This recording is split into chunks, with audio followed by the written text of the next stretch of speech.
Hello everyone. आखिर हमें जिस दिन का इंतज़ार था वो आ ही गया है।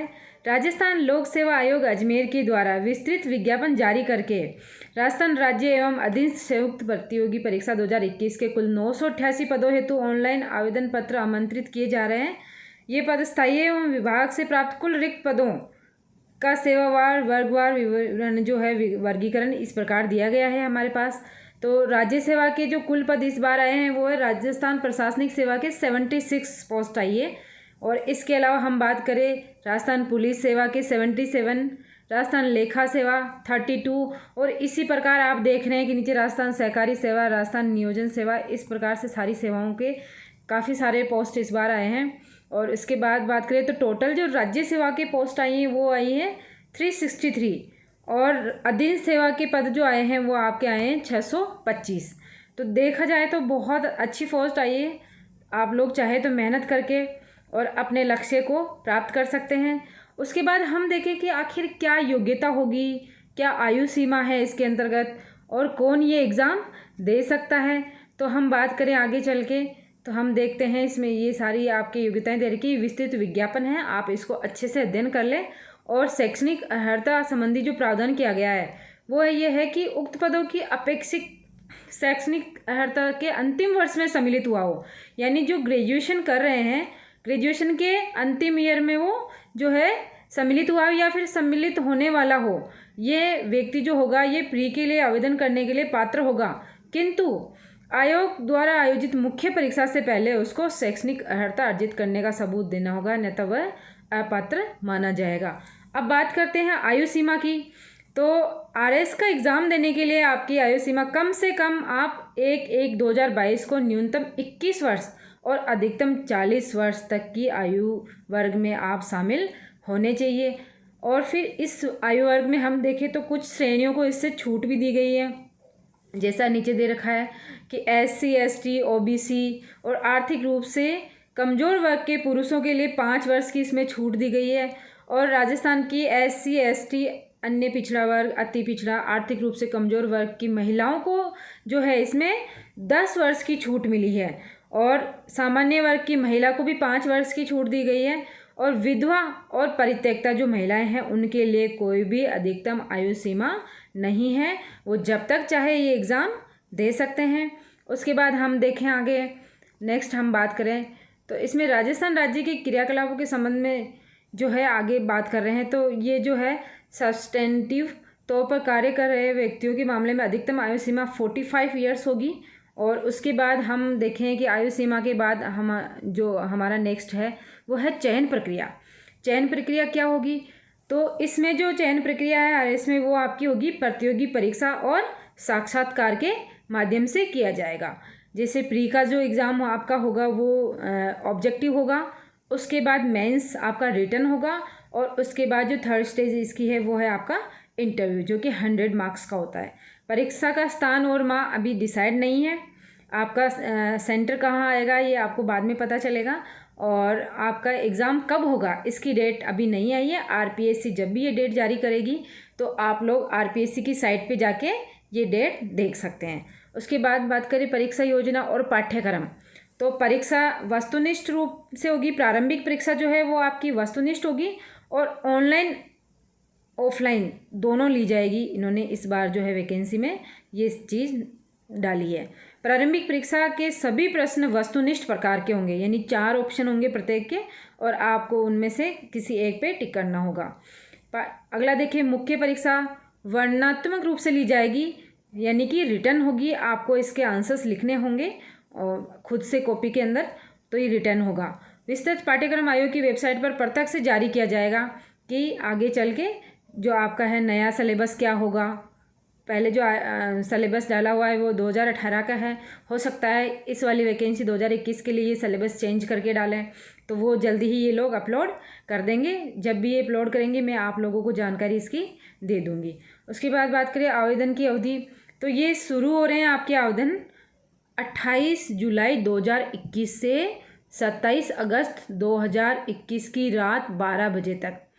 तो मैं आपको एक सलाह दूंगी कि कई लोग जो है लास्ट अंतिम तारीख तक वेट करते रहते हैं कि लास्ट डेट आएगी तब जाके हम फॉर्म भरने जाएंगे। नहीं, अगर आप एग्ज़ाम के लिए सीरियस है तो आप सबसे पहले जाके अपना फॉर्म फिलअप करके आइए, क्योंकि हो सकता है लास्ट में साइट ना चले, नेटवर्क की प्रॉब्लम आ रही हो, कुछ भी दिक्कत हो सकती है। तो अगर आप सीरियस है तो आप शुरू में ही अपना फॉर्म भर दीजिए, अंतिम जो डेट है उसका इंतज़ार मत कीजिए। आवेदन की प्रक्रिया क्या होगी, तो या तो आप आरपीएससी की साइट पे जाके डायरेक्ट वहाँ पे अप्लाई कर सकते हैं, या फिर अपन एसएसओ पोर्टल जो है वहाँ पे आपकी आईडी बनी हुई होगी, और नहीं बनी हुई है तो आप बनवा लीजिए।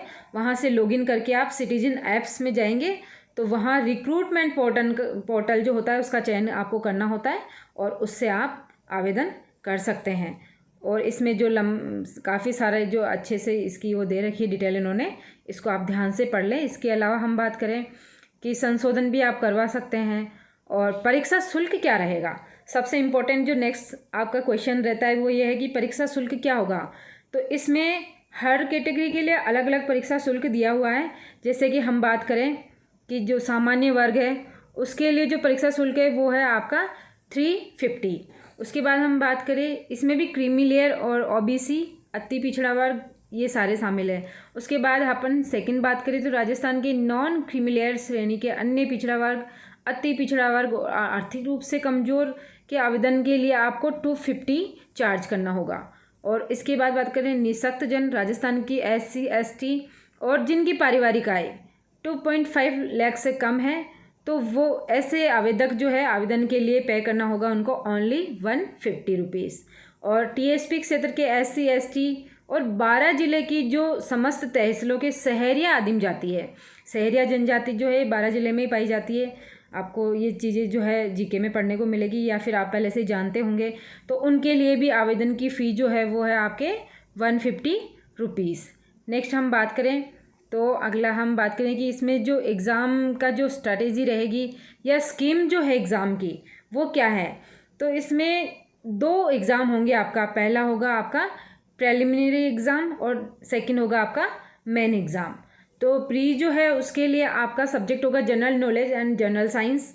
इसमें जो है मैक्सिमम मार्क्स जो है इसके, आप देखें इसके मैक्सिमम मार्क्स जो दे रखे हैं वो है आपके 200 मार्क्स का ये पेपर होता है, और इसके लिए जो आपको टाइम मिलता है वो है 3 आवर्स।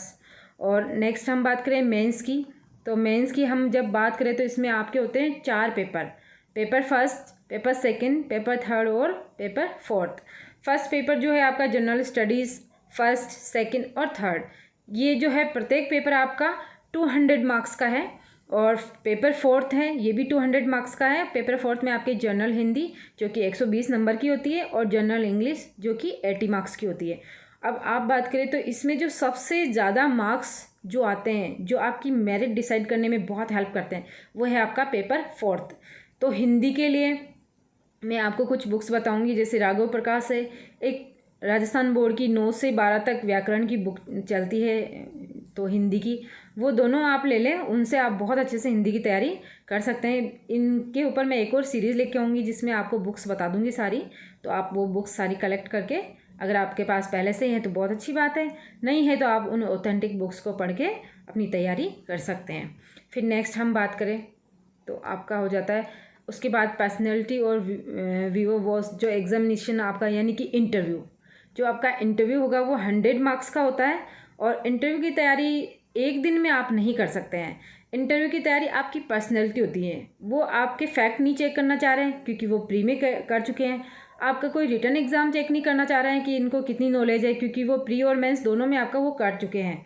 अगर आप कुछ आंसर्स गलत भी देंगे तो कोई फ़र्क नहीं पड़ता, वो आपकी बॉडी लैंग्वेज, आपकी पर्सनैलिटी को परखते हैं, और कठिन से कठिन परिस्थितियों में आपके निर्णय लेने की क्षमता, ये सारी चीज़ें वो आपकी देखेंगे इंटरव्यू में। वो आपके फैक्ट या नॉलेज को चेक नहीं कर रहे हैं क्योंकि वो आप प्री और मेंस में दे चुके हैं। तो ये सारी चीज़ें इंटरव्यू के लिए आप अभी से तैयारी शुरू कर दें, और मैं डिटेल में बताऊंगी जो मेरे से क्वेश्चंस पूछे गए थे इंटरव्यू में, RS इंटरव्यू में, वो भी मैं आपके साथ डिस्कस करूँगी कि क्या क्वेश्चन पूछे गए थे। जैसा कि मैं सोच के बैठी थी कि पता नहीं ये शायद मेरे सब्जेक्ट से पूछेंगे, मैं हिस्ट्री से लेक्चरर हूँ तो उससे पूछेंगे या कुछ और चीज़ें पूछेंगे, लेकिन उन्होंने जो क्वेश्चंस पूछे वो कोई सोच भी नहीं सकता। मैं तो सोच भी नहीं पाई एक बार तो कि ये क्या क्वेश्चन पूछ रहे हैं, मुझे लगा इंटरव्यू स्टार्ट ही नहीं है। लेकिन थैंकफुली मेरा फर्स्ट इंटरव्यू था, लेकिन बहुत अच्छा हो गया। मुझे 100 में से 65 मार्क्स मिले थे, जो मुझे लग रहा था मेरा इंटरव्यू ख़राब हो गया है, फिर भी 65 मार्क्स मिले आउट ऑफ 100, तो काफ़ी अच्छे रहे होंगे। तो आप लोगों को अभी से इंटरव्यू की तैयारी स्टार्ट कर देनी चाहिए। उसके बाद हम बात करें इसके और क्या इन्होंने दे रखा है इसमें। तो हाँ, इसमें ई प्रवेश पत्र और ये सारी चीज़ें आपको मिलने वाली है। और भी आपको और ज़्यादा डिटेल में अगर जानना है तो आप इसको नोटिफिकेशन जो आई है इसको डाउनलोड करके इसको अच्छे से आप स्टडी कर सकते हैं और देख सकते हैं। अब सबसे इम्पोर्टेंट चीज़ ये कि मेरी शुभकामनाएं आप लोगों के साथ है। अब वैकेंसी भी आ चुकी है, अब आप लोगों को तैयारी में लग जाना चाहिए। जो मैंने पहले वीडियोस में कहा था कि आपकी 3 से 4 आवर्स की जो स्टडी है वो मोर देन सफिशिएंट होगी, पर अब ऐसा नहीं कहूँगी क्योंकि वैकेंसी आ चुकी है और जितना जानकारी हमें मिल रही है उसके अकॉर्डिंग इस बार जो आरपीएससी सारे एग्ज़ाम्स टाइम पे करवाएंगे। प्री टाइम पे होगा, मेंस टाइम पे होगा, रिज़ल्ट टाइम पे आएंगे और इंटरव्यू भी टाइम पे होगा और फाइनल रिज़ल्ट भी टाइम पे आएगा। यानी आरपीएससी का ये प्रयास है कि इस बार वो यूपीएससी की तर्ज पे एग्ज़ाम को साल भर के अंदर अंदर फाइनल रिज़ल्ट दे दे। तो इसके लिए इसका मतलब ये है कि आपके पास बिल्कुल भी समय नहीं है। आप प्री की तैयारी कीजिए। प्री के लिए मैं आपको अलग स्ट्रेटेजी बताऊंगी क्योंकि प्री के लिए बिल्कुल अलग स्ट्रेटेजी होती है, आपकी मेंस के लिए बिल्कुल अलग होती है।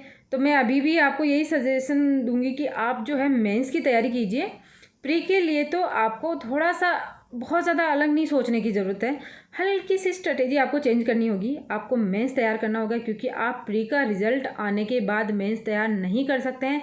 मेंस ऐसी चीज़ है जिसमें सबसे ज़्यादा टाइम लगता है तैयार करने में, और मेंस के जो मार्क्स है वही डिसाइड करेंगे कि आपको कौन सी रैंक मिलेगी।